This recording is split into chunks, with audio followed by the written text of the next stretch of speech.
நம்முடைய ஆண்டவரும் இரட்சகரும் கர்த்தருமாகிய இயேசு கிறிஸ்துவின் நாமத்தினாலே இந்த கால வேளையில உங்களுக்கு வாழ்த்துதலையும் வணக்கத்தையும் ஸ்தோத்திரங்களையும் கூறிக்கொள்ளுகிறேன். அப்போஸ்தலர் 3ஆம் அதிகாரத்திலே பேதுருவும் யோவானும் ஆண்டவராய் இயேசு கிறிஸ்துவின் நாமத்தினாலே ஒரு பெரிய அற்புதத்தை நடத்துவித்தார்கள். அது நிமித்தமாய் உண்டாகிற சாட்சியத்திலே ஏறக்குறைய 5000 பேர் திருச்சபையிலே சேர்த்து கொள்ளப்பட்டார்கள். இவ்விதமாய் சபை வளர்ச்சி அடைவதை கண்ட இஸ்ராயேல் சமூகத்தினுடைய பெரிய மனிதர்கள், சமய தலைவர்கள் பேதுருவை யோவானையும் பிடித்து ஆலோசனை சங்கத்தின் முன் நிறுத்துவதற்கு முன்னாடி சிறையிலே போட்டார்கள். மறுநாள் சிறையிலிருந்து வெளியே கொண்டு வந்து அவர்களை ஆலோசனை சங்கத்தின் முன்னாடி விட்டு விசாரித்தார்கள்.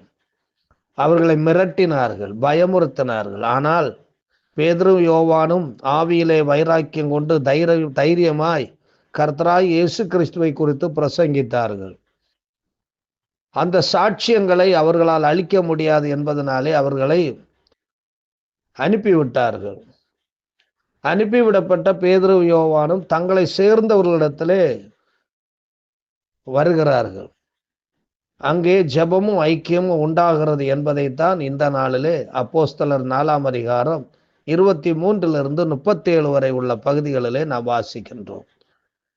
கர்த்தராகிய இயேசு கிறிஸ்துவ நிமித்தம் வரும் உபத்திரவங்கள் சிலருக்கு மன வருத்தம், சிலருக்கு பின்மாற்றம், சிலருக்கு சோர்வு, சிலருக்கு மேலும் வைராக்கியம், வாஞ்சை, துடிப்பு, ஜெபம், உபவாசம் போன்றவற்றை உருவாக்குகிறது. இங்கு பேதுருவும் யோவானும் ஆவியில் வைராக்கியம் கொண்டு மேலும் சாட்சியை விளங்க செய்ய தங்களை சேர்ந்தவர்களிடம் வந்தார்கள். அவர்கள் என்ன செய்து கொண்டிருந்திருப்பார்கள்? நிச்சயமாக அப்போஸ்தலர் 12ஆம் அதிகாரம் 12ஆம் வசனத்தின் அடிப்படையிலே அவர்கள் சிறு சிறு ஜெபக்குழுக்களாக இருந்து பேதுருவுக்காகவும் யோவானுக்காகவும் ஜெபித்து கொண்டிருந்திருப்பார்கள். அவ்விதமாக இவர்கள் ஒரு குழுவாக ஜெபித்து கொண்டிருந்த இடத்திலே தான் பேதுருவும் யோவானும் வந்து சேர்கிறார்கள். அங்கு வந்து தங்களுக்கு நடந்தவைகள் எல்லாவற்றையும் குறித்து அவர்களிடத்திலே சாட்சி சொல்லுகிறார்கள். இதை 23ஆம் வசனத்திலிருந்து 30ஆம் வசனம் வரையில நாம் பார்க்க முடிகிறது. அவர்கள் விடுதலையாக்கப்பட்ட பின்பு தங்களை சேர்ந்தவர்களிடத்திலே வந்து பிரதான ஆசாரியர்களும் மூப்பர்களும் தங்களுக்கு சொன்ன யாவையும் அறிவித்தார்கள். அவர்கள் அதை கேட்டு ஒருமனப்பட்டு தேவனை நோக்கி சத்தமிட்டு, கர்த்தாவே, நீர் வானத்தையும் பூமியை சமுத்திரத்தை அவையில் உள்ள யாவற்றையும் உண்டாக்கின தேவனாய் இருக்கிறீர் என்று சொல்லி அவர்கள் ஜெபிக்கிறார்கள். ஆண்டவருக்கு ஸ்தோத்திரங்களை ஏறெடுக்கிறார்கள். ஆண்டவருக்கு மகிமை செலுத்துகிறார்கள். ஆண்டவர் தங்களோடு கூட இருந்து கிரியை நடப்பிப்பதை எண்ணி அவர்கள் சந்தோஷப்பட்டு மகிழ்ச்சி அடைந்து தேவனை துதித்து பாடி மகிமைப்படுத்தி கொண்டிருக்கிறார்கள். 29ஆம் வசனத்தில் பார்க்கிறோம், இப்பொழுதும் கர்த்தாவே, அவர்கள் பயமுறுத்தல்களை தேவரீர் கவனித்து உம்முடைய பரிசுத்த பிள்ளையாகிய இயேசுவின் நாமத்தினாலே அடையாளங்களும் அற்புதங்களும் நடக்கும்படி செய்து பிணியாளிகளை குணமாக்கும்படி உம்முடைய கரத்தை நீட்டி உம்முடைய ஊழியக்காரர் உம்முடைய வசனத்தை முழு தைரியத்தோடு சொல்லும்படி அவர்களுக்கு அனுக்கிரகம் செய்தருளும் என்று சொல்லி அவர்கள் ஜெபித்தார்கள். தேவ ஆவி நம்மில் இருந்தால் ஜெபிக்கிறவர்களோடு நம்மை இணைத்து கொள்ளும். ஜெபிக்கிற கூட்டத்திற்கு நேராய் நம்மை வழி நடத்தும். அசுத்த ஆவி நம்மை வழி விலகி போகச் செய்யும். ஆண்டவரை விட்டு, ஜெபிக்கிற கூட்டத்தை விட்டு, ஜெபிக்கிற அனுபவங்களை விட்டு நம்மை வழி விலகி போகச் செய்யும். சாட்சியங்களை கேட்கும் போது ஆவியை பெற்றவர்கள் அனலாக மாறுவார்கள். அசுத்த ஆவி உடையவர்கள் உணர்வற்று இருப்பார்கள் என்பதை நாம் பார்க்கிறோம். தேவ ஆவி நமது உபத்திரவங்களில் நம்மை சோர்ந்து போக விடாமல் மேலும் உற்சாகம் அடைய வைக்கிறது. இங்க நாம் பார்க்கிறோம், 31ஆம் வசனத்திலே பார்க்கிறோம், சாட்சியங்களை கேட்ட யாவரும் சேர்ந்து தேவனை நோக்கி ஜெபித்தார்கள் என்று சொல்லப்பட்டிருக்கிறது. அவர்கள் ஜெபம் பண்ணின போது அவர்கள் கூடியிருந்த இடம் அசைந்தது. அவர்கள் எல்லாரும் பரிசுத்த ஆவியினாலே நிரப்பப்பட்டு தேவ வசனத்தை தைரியமாய் சொன்னார்கள். ஜெபம் ஆவியானவரை வல்லமையாய் செயல்பட வைத்தது. ஜெபம் அசைவில்லாதவைகளை அசைக்கலாயிற்று. ஜெபம் தேவ வார்த்தைகளை தைரியமாய் சொல்ல வைத்தது. இந்த ஜெப ஐக்கியம் நல்லதொரு சபை கூட்டுறவுக்கு வழிவகுத்தது என்பதை 32ஆம் வசனத்திலிருந்து 35ஆம் வசனம் வரையிலும் நாம் பார்க்கின்றோம். விசுவாசிகளாகிய திரளான கூட்டத்தார் ஒரே இருதயமும் ஒரே மனமும் உள்ளவர்களாய் இருந்தார்கள். ஒருவனாலும் தனக்குள்ளவைகளில் ஒன்றையும் தன்னுடையதென்று சொல்லவில்லை. சகலமும் அவர்களுக்கு பொதுவாய் இருந்தது. கர்த்தராகிய இயேசுவின் உயிர்த்தெழுதலை குறித்து அப்போஸ்தலர்கள் மிகுந்த பலமாய் சாட்சி கொடுத்தார்கள். அவர்கள் எல்லார் மேலும் பூரண கிருபை உண்டாயிருந்தது. நிலங்களையும் வீடுகளையும் உடையவர்கள் அவைகளை விற்று விற்கப்பட்டவைகளின் கிரயத்தை கொண்டு வந்து அப்போஸ்தலருடைய பாதத்திலே வைத்தார்கள். அவனவனுக்கு தேவையானதற்கு தக்கதாய் பகிர்ந்து கொடுக்கப்பட்டது. அவர்களில் ஒருவனுக்கும் ஒன்றும் குறைவாய் இருந்ததில்லை என்று பார்க்கிறோம். ஒரே இருதயம் உள்ளவர்களாக அவர்கள் மாறினார்கள். தலை என்ன சொல்லுகிறதோ அதை கேட்டு நடக்க வேண்டும் என்று அவர்களுக்குள்ளே அந்த உணர்வுகள் உண்டாயிடுச்சு.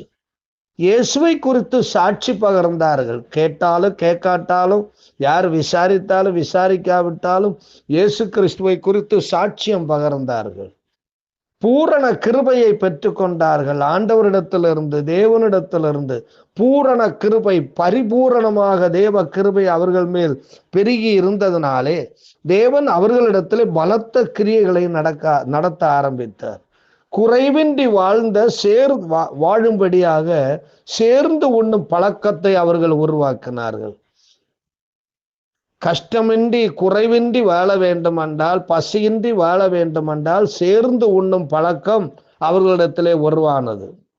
உள்ளவர்கள் இல்லாதவர்களுக்காக இருப்பதை தானமாக கொடுத்தார்கள். அதை பெற்றுக்கொண்ட ஊழியர்களும் உண்மையுள்ளவர்களாக காணப்பட்டார்கள். ஒரு அழகான ஒரு அனுபவம் ஆதி சபையிலே உருவாகி இருக்கிறது. சபையில ஏராளமான ஏழைகள் வந்து சபையில சேர்ந்தார்கள். ரட்சிக்கப்பட்ட மக்கள் எல்லாம் ஏழைகளாக இருந்தார்கள். வசதி வாய்ப்புகள் இல்லாதவர்களாக இருந்தார்கள். ஜபத்திலும் உபவாசத்திலும் வேண்டுதலிலும் உறுதியாய் தரித்திருந்தார்கள். சத்தியத்தை அழகாக கற்றுக்கொண்டு மற்றவர்களுக்கு போய் சொல்லுகிறவர்களாக மாறினார்கள். ஆகையினாலே அவர்களுக்கு ஆகாரமும் அவர்களுக்கு வழிச்செலவுக்கான பணமும் அவர்களுக்கு தேவைப்பட்டது. அப்பொழுது என்ன செய்வதென்றே தெரியவில்லை. ஆவியானவர் வல்லமையாய் அவர்கள் மத்தியிலே கிரியை செய்ததினாலே இருக்கப்பட்டவர்கள் தங்களுடைய நிலங்களை விற்று கொண்டு வந்து அப்போஸ்தலருடைய கையில கொடுத்து, இதை வைத்து ஆண்டவருடைய ஊழியத்தை செய்வோம், கர்த்தருடைய வருகை சீக்கிரமாய் இருக்கிறது என்று சொல்லி அவர்கள் அவ்விதமாய் செய்தார்கள். அதை கொண்டு அப்போஸ்தலர்கள் அதை வைத்து இல்லாதவர்களுக்கு எல்லாருக்கும் கொடுத்து ஆண்டவருடைய ஊழியத்தையும் அழகாக செய்தார்கள். அது மட்டுமல்ல, சபை நாளுக்கு நாள் வளர்ந்து கொண்டே இருந்தது. திரளான கூட்டங்கள் ஆண்டவர் பக்கமாய் வந்து சேர ஆரம்பித்தார்கள். இப்படிப்பட்ட சூழ்நிலையில தான் 36, 37 வசனத்தை நான் வாசிக்கும் பொழுது வர்ணமா என்கிற ஒரு தேவ மனிதனை குறித்த ஒரு குறிப்பு காணப்படுகிறது. சீப்புரு தீவானும் லேவியனும் அப்போஸ்தலராலே ஆறுதலின் மகன் என்று அர்த்தம் கொள்ளும் பர்னபா என்னும் மறுபேர் பெற்றவனுமாகிய யோசே என்பவன் தனக்கு உண்டாயிருந்த நிலத்தை விற்று அதன் கிரயத்தை கொண்டு வந்து அப்போஸ்தலருடைய பாதத்திலே வைத்தான் என்று நாம் பார்க்கிறோம். ஒரு வசதி படைத்த ஒரு மனிதன் தான் இந்த பர்னபா. நன்றாக படித்தவன், நியாய பிரமாணங்களிலே நன்றாக தேறினவன், ஒரு யூதன், ஒரு இஸ்ராயேல் மனிதன். அவன் தன்னுடைய ஆஸ்திகளை எல்லாம் விற்று கொண்டு வந்து அப்போஸ்தலருடைய பாதத்திலே வைத்து, ஏழை பாளைகளுக்கு கொடுங்க, கஷ்டப்படுகிறவங்களுக்கு கொடுங்க, நாம் யாவரும் சந்தோஷமாய் இருப்போம், ஆண்டவருடைய ஊழியத்தை செய்வோம் என்று சொன்னார். இந்த பர்னபா தான் பின்னாடி நாம் பார்க்கிறோம் பவுலை ஆண்டவருடைய ஊழியத்துக்கு கொண்டு வந்தவரும் இவர்தான். பவுலோடு முதலாக ஊழியத்துக்கு சென்றவர் இவர்தான். அதுக்கு பிற்பாடு யோவான் மார்க்குவை கூட்டி கொண்டு போய் சீப்புரு தீவுல போய் அவர் ஊழியங்களை தன்னுடைய சொந்த தீவுல, சொந்த நாட்டுல போய் ஊழியங்களை செய்தார் என்று சரித்திரங்கள் சொல்லுகிறது. அப்படிப்பட்ட தேவ மனிதர்கள் ஆதி சபையில இருந்ததினால்தான் சபைகள் வேகமாக பரவ ஆரம்பித்தது. நாமும் ஜபத்திலே அதிக ஆர்வம் உடையவர்களாய் இருப்போம் என்றால் நம்முடைய வாழ்க்கையிலும் தேவன் மிகப்பெரிய மாற்றங்களை அவர் ஏற்படுத்துவார். நாம் நமக்குள்ளே நாமவே தீர்மானித்து ஒரு காரியத்தை செய்வதை விட தேவன் நமக்கு கட்டளையிட்டு, தேவன் நம்மை வழி நடத்தி, தேவன் நமக்கு அதுக்குரிய உணர்வுகளை தந்து நாம் செய்கிற ஒரு காரியம் ஆசீர்வாதமாக இருக்கும். அது வளர்ச்சிக்குரியதாக இருக்கும். அது மேன்மைக்குரியதாக இருக்கும். அதை தடுப்பதற்கோ அதை நிறுத்தி வைப்பதற்கோ யாராலும் முடியாது. இங்கே அப்படிதான் பேதுருவும் யோவானும் சொன்ன சாட்சியத்தை கேட்ட தேவ மனிதர்கள் அவர்கள் ஆவியில நிரம்பி தேவனை மைமைப்படுத்தி ஸ்தோத்தரித்த போது அவர்கள் கூடியிருந்த இடம் அசைந்தது மட்டுமல்ல, ஜனங்களுடைய இருதயமும் அசைந்தது. ஜனங்களுடைய இருதயம் அசைந்ததுனாலே அங்கே ஒரு நல்ல ஐக்கியம் உருவானது. அந்த ஐக்கியம் உருவானதுனாலே சபை வளர ஆரம்பித்தது. அன்று உருவான சபை இன்று வரையிலும் ஒவ்வொரு தேசங்களிலும் பட்டணங்களிலும் பரவிக்கொண்டே இருக்கிறது.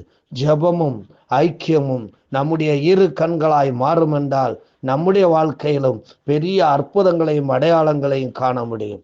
அன்பு நிறைந்த ஆண்டவரே, இந்த கால வேளையில உண்மை நாங்கள் நன்றியோடு உண்மை சோத்திரிக்கிறோம். ஆண்டவரே சோத்திரம். ஆதி சபையில அவர்களுக்குள்ள இருந்த ஜப வாஞ்சையும் ஜப ஆர்வமும் ஆண்டவரே பரிசுத்த ஆவியினாலே உண்டானதா இருந்தது. அவர்கள் தங்களுக்கு தாங்களே தீர்மானித்த ஒன்றல்ல, அது தேவ ஆவியினாலே அவர்கள் தொடப்பட்டு அவர்கள் ஜெபிக்கிறவர்களாகவும் ஜபத்தினாலே மிகப்பெரிய ஐக்கியம் அவர்களுக்குள்ளே உண்டாயிடுச்சு. ஆண்டவரே, அந்த ஐக்கியத்து நிமித்தமாய் ஆண்டவரே இல்லாதவர்களும் கஷ்டப்படுகிறவர்கள் கூட சந்தோஷமாய் வாழ்ந்தார்கள் என்று நாங்கள் பார்க்கிறோம். அதே போல ஆண்டவரை இந்த காலத்திலும் கூட ஆண்டவரை கிறிஸ்துவுக்குள்ளாக உண்டாகிற ஐக்கியம் எங்களுக்குள்ளே நிலைத்திருக்க எங்களுக்குள்ளே ஜப ஆவியை தந்து எங்களை பலப்படுத்தும்படியாய் நாங்கள் ஜபிக்கிறோம். நீர் அப்படி செய்வதற்காய் ஸ்தோத்திரம். இயேசு கிறிஸ்துவின் மூலம் கேட்கிறோம் இரக்க நிறைந்த பரமபிதாவே. ஆமென். God bless you.